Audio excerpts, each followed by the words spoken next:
YouTube. This is Darius Wigfall. I'm Divine.com. Bringing you a video from Arabia Mountain.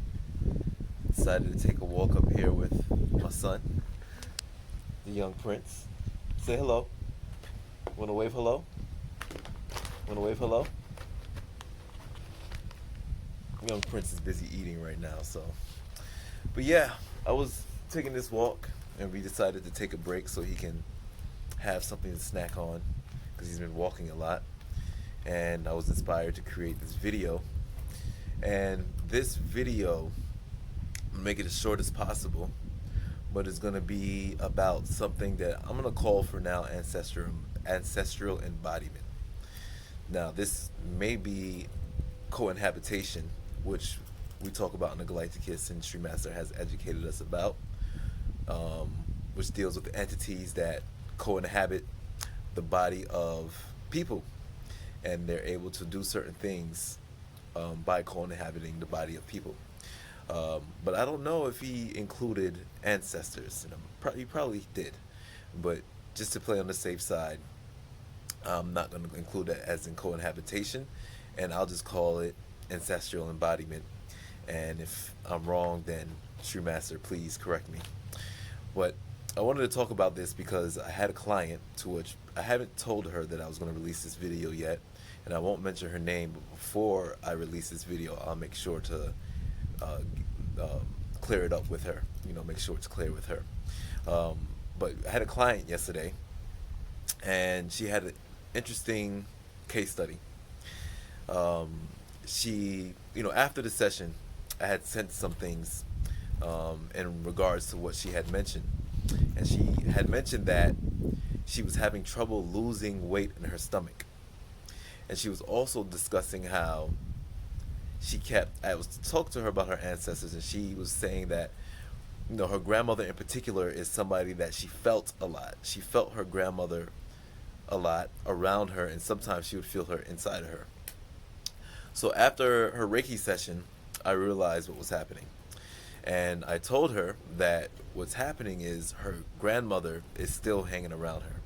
Her grandmother, who had passed away, is still technically hanging around her.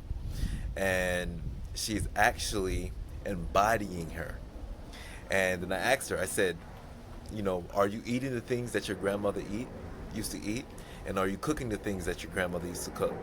And she laughed because she realized that, yes, that she's craving the same foods that her grandmother was craving, yet she doesn't really like these foods. And she was cooking in the same way that her grandmother was cooking.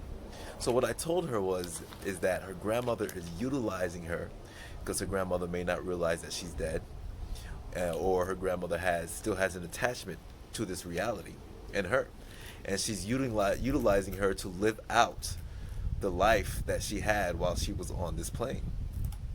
And I told her that our ancestors can do that. If our ancestors hang out around us and we're not doing the proper ancestral interface and ancestral veneration, then what they will do is they will enter into our body and they will cause us to have cravings and cause us to have desires to do certain things so they could play out these desires and cravings through us. So I informed her and instructed her that it's important that when she gets these cravings, that she cooks the meal and she actually builds herself an ancestor altar. See, Amor is trying to educate y'all as well. That she actually builds herself an ancestral altar, and that she take these dishes that her ancestor likes, and instead of eating them because she's trying to lose weight and she doesn't want to eat these foods, that she puts these dishes on her ancestral altar for her ancestor to eat instead of eating it through her.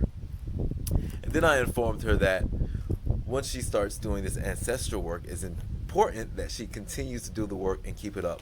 And I use the analogy of when you see a movie and somebody in the movie begins to see ghosts, and then the ghosts realize that they can see them. Once the ghosts realize that that person can now see ghosts, all the ghosts start running to that person in order to get some assistance because that person can actually see them. So this is similar, this is what I believe is similar to what happens with our ancestors. Once you start venerating the ancestors, and once they realize that you can actually help them and do some interfacing for them and some spiritual interfacing for them, they'll start to put their spiritual eye on you, and they'll start to come to your altar and looking for those offerings. So I told her, once you start this work, which she kind of doesn't have a choice to but start this work, because I told her that she's her ancestral custodian, which is a term that was phrased by the Galacticus, and that she's. And I asked her if she was the youngest in her generation, and she said she was. She's the baby of the family, even though she's an older woman. And I told her that she's a custodian, and that's why this is happening to her, and it will only benefit her to create an ancestral altar. And I sent her some Galacticus videos to draw from, to create an ancestral altar and to start giving her ancestors consistent offerings in order to appease their needs and desires, and assure that they don't neither feed off of her or feed through her. And I told her that was the reason why she continues to have issues with losing her belly. And, on top of that, this ancestor, she also started to gain weight and started to look like this ancestor, to the point where her mother, after the ancestor died, would kind of get freaked out because she would see the ancestor's face through her. She would look exactly like her grandmother. And that's what the ancestors are able to do sometimes. When they hang around you a lot, when they have a liking to you, they are able to do these things. And it's real. It's real. It's real. It's an actual thing that happens. And this testimonial is proof that this can happen, because the cravings were not hers. Her desire to cook in the way that she was cooking was not hers, and did not exist there before the passing of her ancestor. And on top of that, she started to gain weight and take on the physical structure and form of that ancestor.